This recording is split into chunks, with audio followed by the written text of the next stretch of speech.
Ito na ang nagmamaganda at feeling diva, Ganda Wanda!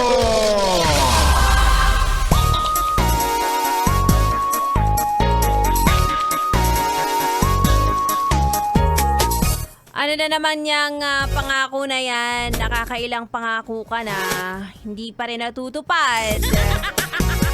Ano yan? May kota, ha? Tsara, aga-aga, kakapasok ko palang init agad ng ulo ni Ganda.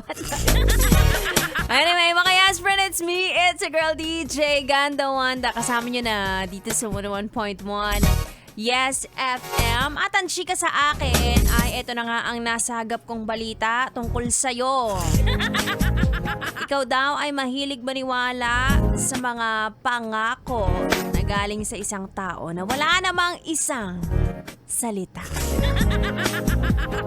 Diba? Alam mo, hindi mo kasalanan kung naniwala ka or nagtiwala ka ng isang beses. Pero kapag 3 beses na, parang may problema na tayo, te. Ano, kada promise nagre-reset tayo. Kada tingin ng mga, mga chinito eyes, mga mapupungay na mata, humihina at naniniwala ka na naman. Ganyan ka ba karupok?